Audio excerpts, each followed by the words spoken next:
everyone, Dave here, and last night I finally saw the Avengers. Because we live in an era where anything other than the midnight screening warrants the word finally. Now, you don't need me to tell you if you should see this movie because, well, you've already seen it. And even if you haven't, everybody else has already told you if you should see it. But if I don't do a review, I will probably have both my Blip and my YouTube accounts revoked, so I thought it was a lot of fun. Probably my favorite movie of the year so far. I haven't seen a whole lot of movies this year, but the fact remains. It was just Whedon-y enough without feeling, out of place with the other Marvel movies. Joss Whedon was pretty much born to write for Tony Stark. Actually, the only actor I noticed in the film from Whedon's stable was a very brief cameo by the guy who played Victor on Dollhouse, and more importantly, was a guest star on Community. Gentlemen, there's no way to treat a girl that looks this way. Come in. I am Luca. Britta. Like Britney Spears. Exactly like Britney Spears. Hit me with your genius bottle, rub it all over me. Britta for the win! I also noticed Alexis Denisov's name in the credits. I didn't catch what character he played. I didn't notice him during the movie. I guess I could check IMDb and research before doing a review, but who does that? But I digress. The movie's a lot of fun. It starts off a little bit slow, but once it gets going, it really gets going.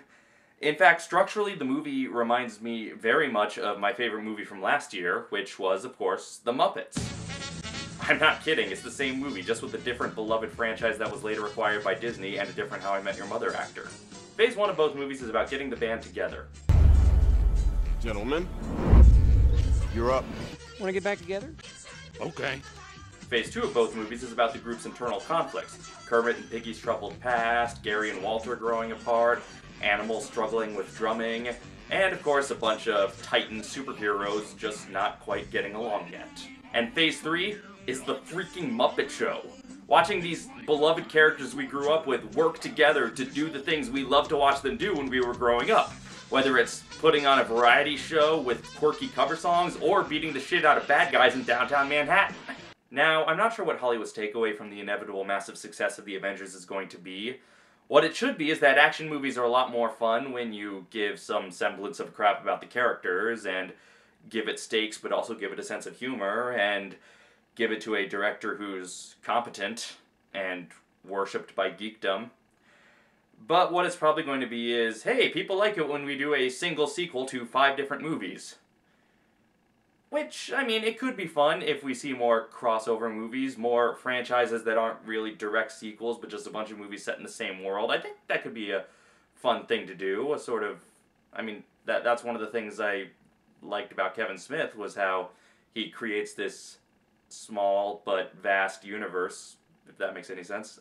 So it would be interesting to see more crossover movies, but here's the thing. I get the sense that Hasbro wants to be the new Marvel. So you just know Transformers vs. Battleship is going to be on the way. Which I will be okay with, as long as they also throw in Clue. And bring back Christopher Lloyd and Michael McKean. We always get our man. Mrs. Peacock was a man? Anyway, to sum up, I enjoyed The Avengers. I do recommend it. I mean, it's not like this is a little movie that needs my help. Oh, please go see this movie. I want them to make more, and they won't unless we have everybody see it. This movie is going to be fine, but it's fun. And you deserve to have fun. I mean, you're watching one of my videos right now. You must be really bored. So go check out The Avengers. Until next time, this is Dave, signing off. So, Neil Patrick Harris in Dr. Horrible, Kobe Smulders in The Avengers. That means Joss Whedon's next superhero project has to have Jason Segel, right? I'm not the only one who really wants to see that, right?